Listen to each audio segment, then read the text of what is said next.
Students हम discuss करेंगे important news के बारे में। First news is regarding the negotiating block के पर्सपेक्टिव से है।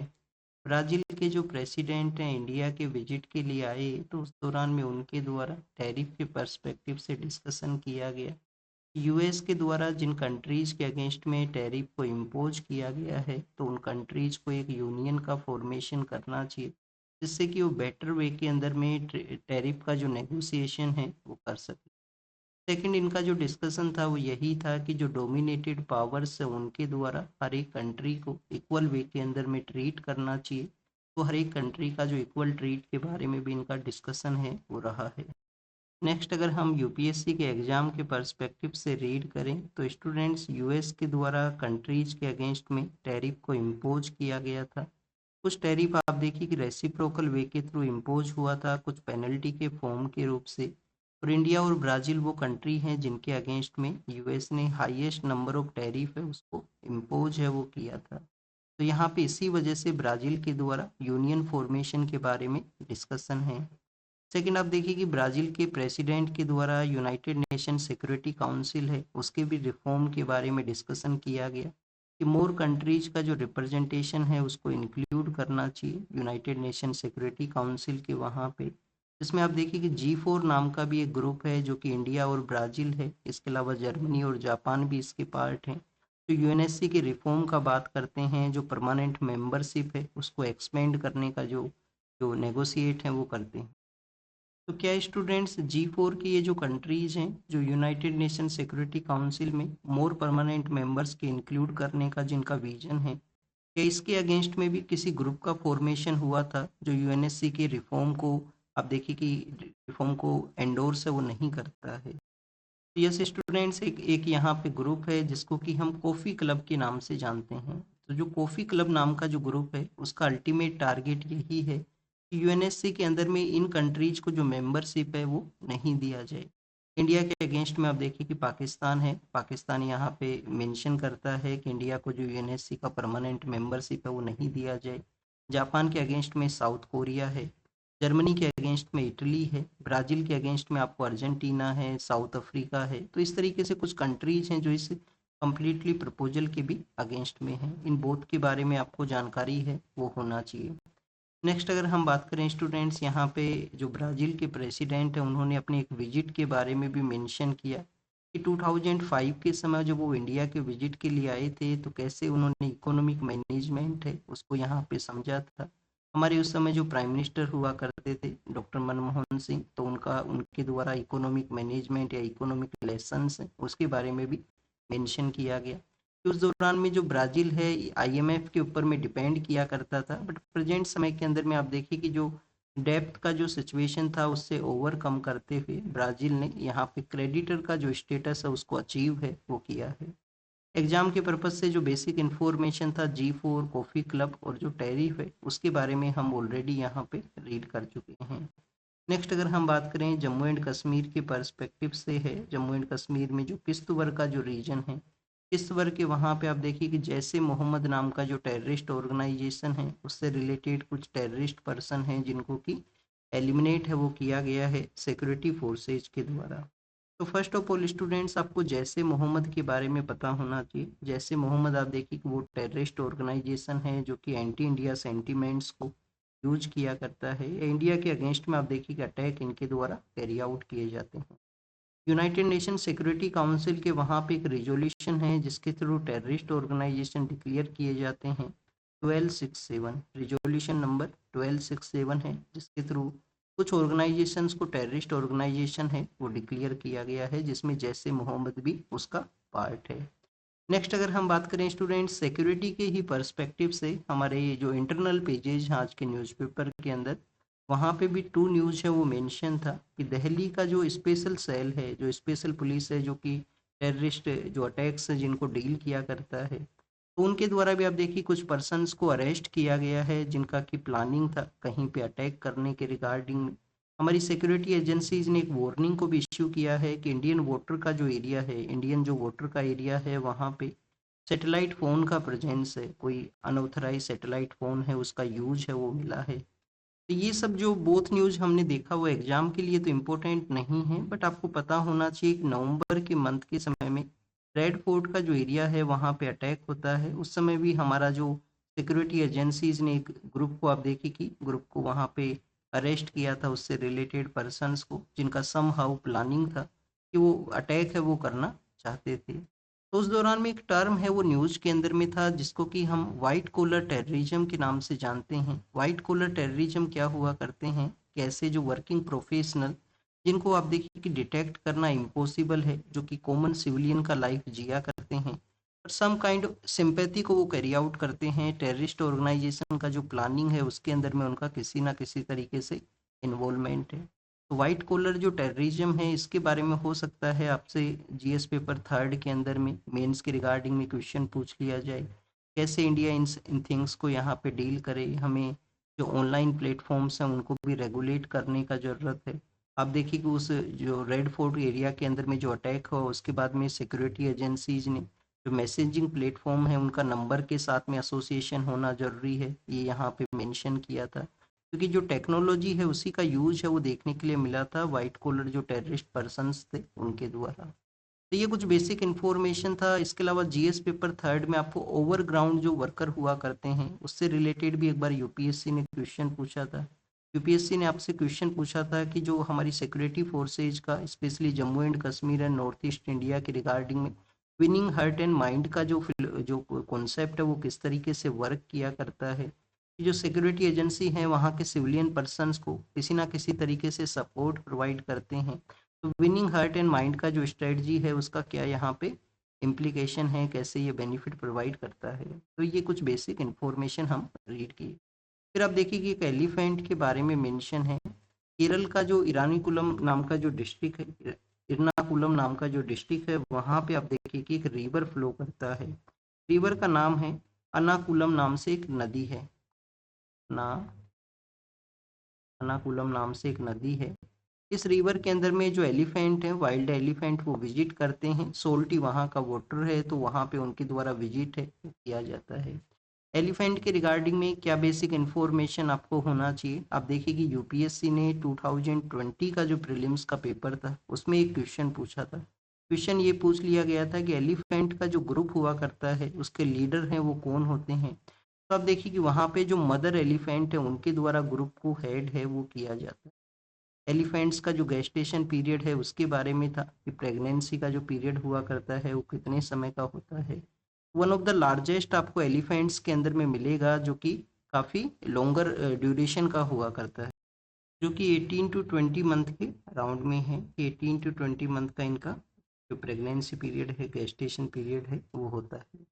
लेकिन आप देखिए कि स्टूडेंट्स उसी क्वेश्चन के अंदर में फोर ऑप्शंस हैं, फोर स्टेटमेंट है वो मेंशन थे। एक स्टेटमेंट वहाँ पे ये भी पूछा गया था कि क्या केरल के वहाँ पे हमारे यहाँ जो लार्जेस्ट नंबर ऑफ एलिफेंट हैं तो केरल स्टेट के अंदर में क्या सबसे ज़्यादा है क्या। ये अगर आपको इन्फॉर्मेशन नहीं पता है तो आपको काफ़ी डिटेल के अंदर में रीड करने का ज़रूरत है, क्योंकि स्टूडेंट समय समय पे हम काफ़ी बार इसको रीड है वो किए हैं। हमारे यहाँ पे जो वाइल्ड एलिफेंट हैं वो सबसे ज़्यादा केरल के अंदर नहीं, कर्नाटका के वहाँ पे पाए जाते हैं। सबसे ज़्यादा जो एलिफेंट है वो कर्नाटका के वहाँ पे हैं। फिर आप देखिए कि कर्नाटका के बाद में नॉर्थ ईस्ट इंडिया का जो आसाम है, आसाम के वहाँ पे हैं। फिर आपको तमिलनाडु के वहाँ पे मिलेंगे। तमिलनाडु के बाद में आप देखिए कि केरल का नंबर है। क्वेश्चन हो सकता है इस तरीके से पूछा जाए कि हमारे जो टॉप 5 स्टेट्स हैं क्या उसके अंदर में ये जो केरल है वो बिलोंग करता है क्या। अभी रीजन स्पेसिफिक भी यहाँ पे डाटा है वो रिलीज हुआ था अगस्त या सितंबर के मंथ के दौरान में, जब बताया गया था कि सबसे ज़्यादा हमारे यहाँ पे जो वेस्टर्न घाट का एरिया है जहाँ पे एलिफेंट्स का प्रेजेंस है वो हुआ करता है। 1992 के समय गवर्नमेंट के द्वारा एलिफेंट्स को प्रोटेक्ट करने के लिए प्रोजेक्ट एलिफेंट को स्टार्ट किया गया था, जिससे कि लार्जर वे के अंदर में एलिफेंट्स को प्रोटेक्ट है वो किया जाए। हमारे यहाँ पे जो एलिफेंट है आप देखिए कि माइथोलॉजिकल जो स्टोरीज हैं उसके थ्रू भी एक कनेक्टिविटी है उसको शो किया गया है। नेक्स्ट अगर हम बात करें जो एलिफेंट का जो स्टेटस है वो आपको वाइल्ड लाइफ प्रोटेक्शन एक्ट के through, wild life protection act 1972 के थ्रू शेड्यूल 1 के अंदर में प्रोटेक्टेड है। साइट्स का जो अपेंडिक्स 1 है, साइट्स का जो अपेंडिक्स 1 है उसके अंदर में भी इसको प्रोटेक्ट किया गया है। और आप देखिए कि कंट्री में जो एलिफेंट रिजर्व है उनका भी जो संख्या है 31 के आसपास है। 31 हमारे यहाँ पे जो एलिफेंट रिजर्व्स हैं उनका प्रेजेंस है। नेक्स्ट अगर हम बात करें स्टूडेंट्स, नॉर्थ ईस्ट इंडिया के जो पर्सन हैं उनको डिस्क्रिमिनेशन का फेस हुआ है, उसके बारे में मेंशन है कि कैसे दिल्ली के अंदर में उनको डिस्क्रिमिनेट है वो किया गया। अभी हमारे उत्तराखंड के वहाँ पे एक नॉर्थ ईस्ट इंडिया के जो आप देखिए कि पर्सन थे जिनको डिस्क्रिमिनेट करते हुए उनके ऊपर में अटैक हुआ था। 2014 के समय भी एक ऐसा ही इंसिडेंट सामने आया था जब उनको रेस्ट ऑफ इंडिया के थ्रू या जब डिस्क्रिमिनेट वे के थ्रू देखें उनका ट्रीटमेंट होता है, जिसमें वहाँ पे भी कैजुअलिटी हुआ था 2014 के समय में। और उस समय कमेटी का फॉर्मेशन होता है जिसको कि हम बैज बरुआ कमेटी के नाम से जानते हैं। एक मेंबर ऑफ पार्लियामेंट हुआ करते थे, उनके लीडरशिप के अंदर में बैज बरुआ कमेटी है वो फॉर्म है वो किया गया था। ये कमेटी अभी रिसेंटली न्यूज़ में था, उत्तराखंड का जो इंसिडेंट है उसकी वजह से। तो हो सकता है आपसे कोई क्वेश्चन पूछ लिया जाए या आप कभी अपने आंसर के अंदर में इसको इंक्लूड करो, तो ये आपको पता होना चाहिए। नेक्स्ट अगर हम बात करें तेलंगाना के बारे में है। तेलंगाना के वहाँ पे आप देखिए कि जो नक्सलाइट पर्सन को यहाँ पे सरेंडर किया गया है।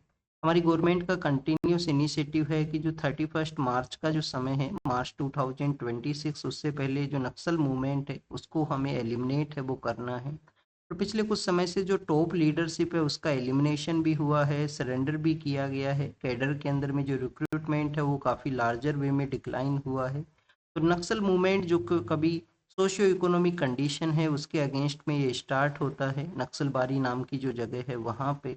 बाद में इसको एजुकेटेड जो पर्सन है वो भी इसको ज्वाइन करते हैं और स्टेट के अगेंस्ट में कम्प्लीटली वॉर का जो सिचुएशन है वो आपको मिलेगा इस नक्सल मूवमेंट के थ्रू, जिसमें जो माओ जिदोंग का आइडियोलॉजी है जब से उसका इंक्लाइन होता है।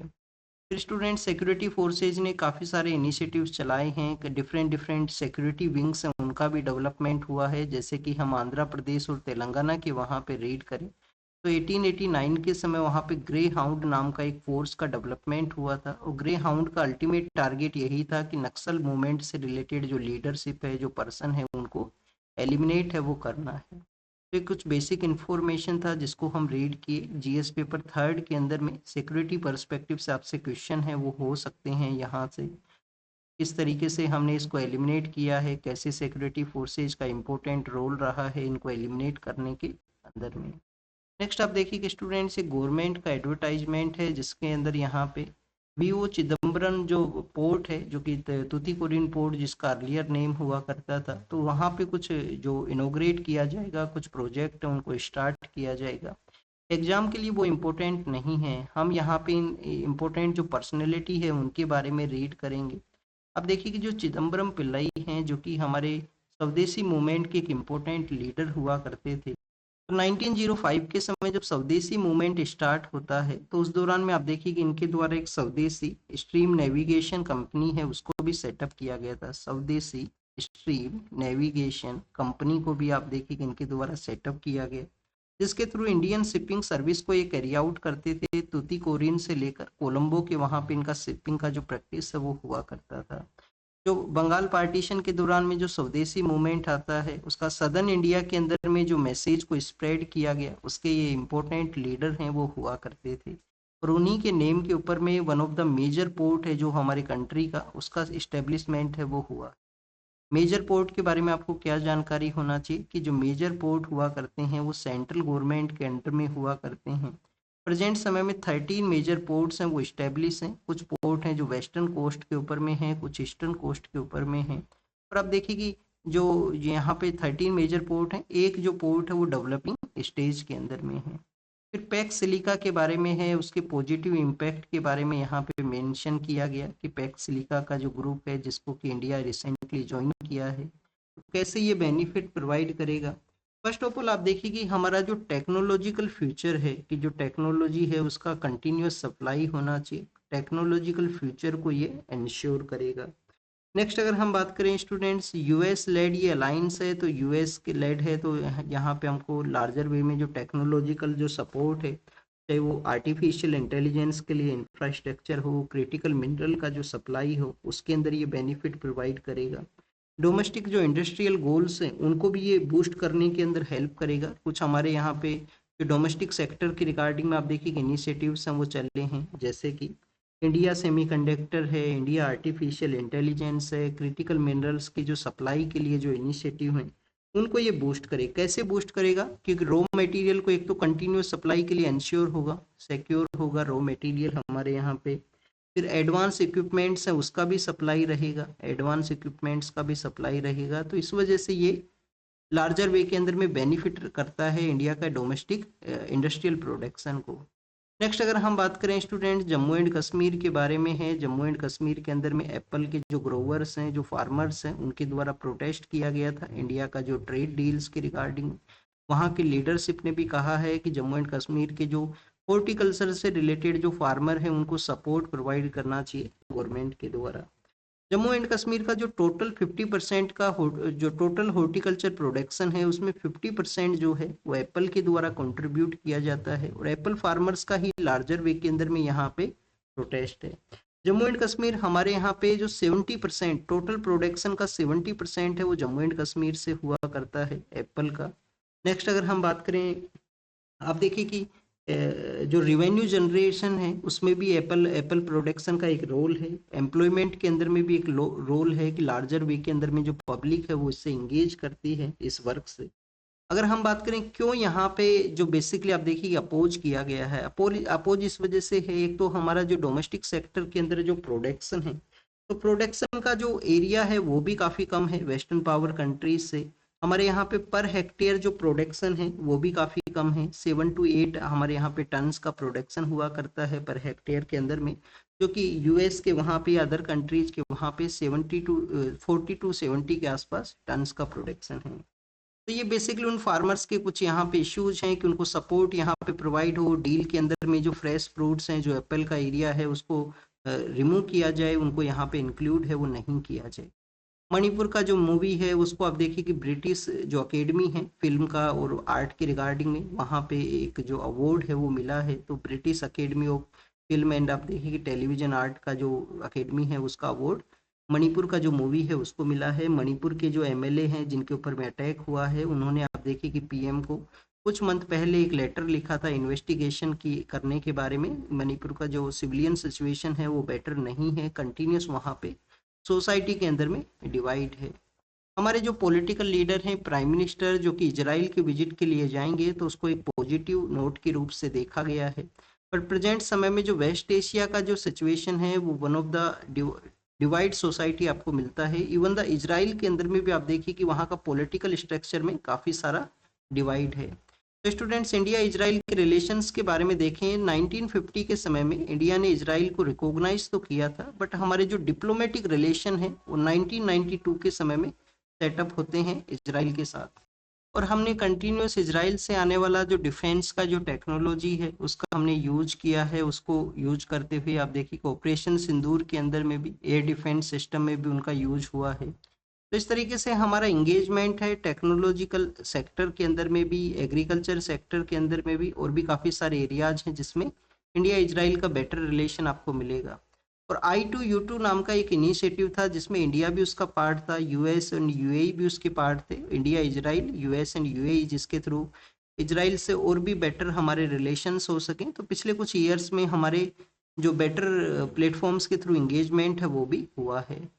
RRTS जो कॉरिडोर है जो मेरठ को कनेक्ट करेगा दिल्ली के साथ में, तो आप देखिए कि एक हमारे यहाँ पे जो ट्रांसपोर्ट जो लोगों का कम्यूट करने के लिए एक बेटर यहाँ पे जो कॉरिडोर है उसका डेवलपमेंट हुआ है। इसके अलावा और भी काफ़ी सारे सेक्टर हैं। दिल्ली को राजस्थान का जो नीमराना का एरिया है जो कि इंडस्ट्रियल एरिया है उसके थ्रू कनेक्ट करने का भी एक प्रोजेक्ट है। करनाल जो कि हरियाणा के अंदर में है उसके साथ में भी कनेक्ट करने का एक प्रोजेक्ट है, जिससे कि दिल्ली के ऊपर में जो प्रेशर है वो रिड्यूस हो सके और नियर बाई जो इंडस्ट्रियल एरियाज हैं, जो नियर बाई सिटीज़ हैं, उनके साथ में भी कनेक्टिविटी हो सके। स्टूडेंट्स AI इम्पैक्ट समिट जो कि इंडिया के अंदर में ऑर्गेनाइज हुआ, तो उसके बारे में मेंशन किया गया है प्राइम मिनिस्टर के द्वारा मन की बात प्रोग्राम के अंदर में, जिसमें उन्होंने मेंशन किया कि बेटर ये समिट यहाँ पे ऑर्गेनाइज हुआ, टेक्नोलॉजिकल जो ट्रांसफ़र है, टेक्नोलॉजिकल अवेयरनेस है वो यहाँ पे इंक्रीज होगा, ग्लोबल साउथ को मोर रिप्रेजेंटेशन मिलेगा उन सभी के बारे में। हमारे जो सी राजगोपालाचारी हैं, सी राजगोपालाचारी इंडिपेंडेंट इंडिया के फर्स्ट जो गवर्नर जनरल हैं वो हुआ करते थे इंडिपेंडेंट इंडिया के। तो उनका जो फोटो है, स्टैचू है, उसको लगाया जाएगा। और जो दिल्ली के जो जिनको आर्किटेक्ट बोला जाता है लुटियंस, उनके यहाँ पे स्टैचू को रिप्लेस किया जाएगा सी राजगोपालाचारी का जो स्टैचू है उसके साथ में। तो राजा जी जो डे है, राजा जी उत्सव है, उसके सेलिब्रेशन के अंदर में ये रिप्लेसमेंट होगा, उसका यहाँ पे मेंशन है। और फर्स्ट हमारे यहाँ पे जो governor general of independent India के गवर्नर जनरल होते थे। First governor general of India कौन हुआ करते थे ब्रिटिश इंडिया में, उसके बारे में आप बताना कमेंट सेक्शन के अंदर में। नेक्स्ट अगर हम बात करें स्टूडेंट्स, यूएस के डिप्लोमेट ने जो इजराइल के बारे में मेंशन किया था कि इजराइल चाहे तो वेस्ट एशिया के कंप्लीट एरिया को कैप्चर करे। तो आप देखिए कि यूएस ने कहा है कि वो उनका डिप्लोमेट का पर्सनल रिमार्क है, उसका यूएस का पॉलिसी के साथ में किसी भी तरीके से लिंकेज नहीं है। साउथ कोरिया और जापान के बिटवीन एरियाज में एक आइलैंड एरिया है जिसके ऊपर में डिस्प्यूट है, और जिसको साउथ कोरिया ने कंडेम भी किया है जापान का उस आइलैंड की रिगार्डिंग में जो इवेंट हुआ है वहां पे। आइलैंड का नाम क्या है? तोकेशिमा उस आइलैंड को बोला करते हैं। सीमा हो सकता है यूपीएससी आपसे इससे क्वेश्चन पूछ ले कि ये आइलैंड किन के बिटवीन में कन्फ्लिक्ट है, डिस्प्यूटेड है। जैसे कि कुरिल नाम के जो आइलैंड है, कुरिल नाम के जो आइलैंड है उसके बारे में यूपीएससी ने 2016 के पेपर के अंदर में क्वेश्चन है वो पूछा था। एमनेस्टी लॉ जो पास हुआ है वेनेजुला के अंदर में, जिसमें नंबर ऑफ प्रिजनर्स हैं जिनको रिलीज किया गया, उसके बारे में मेंशन है। और सीरिया के बारे में है कि आईसिस ने कहा है कि उन्होंने अपना स्ट्रेटजी चेंज किया है सीरिया के अंदर में, वो लार्जर वे के अंदर में अब लोगों को एलिमिनेट करेंगे या उनको उनके द्वारा टारगेट के ऊपर रखा जाएगा। तो आईसिस का एक दोबारा से री इमरजेंस है, उसको ये शो करता है। फिर अफगानिस्तान पाकिस्तान बॉर्डर, जहाँ पे पाकिस्तान ने कुछ मिलिटेंट्स को एलिमिनेट किया है, उसके बारे में मेंशन है। और नीदर जो जो डेनमार्क के डोमेन में जो यहाँ पे ग्रीनलैंड आया करता है, उन्होंने यूएस के प्रेसिडेंट का जो प्रपोजल था उसको रिजेक्ट है वो किया है। तो this is all the information related to the today's newspaper. आप इसको रीड कीजिए, रिवाइज कीजिए, जो भी इंफॉर्मेशन आपको मिला है उसको नोट डाउन कीजिए। Thank you students, thank you very much.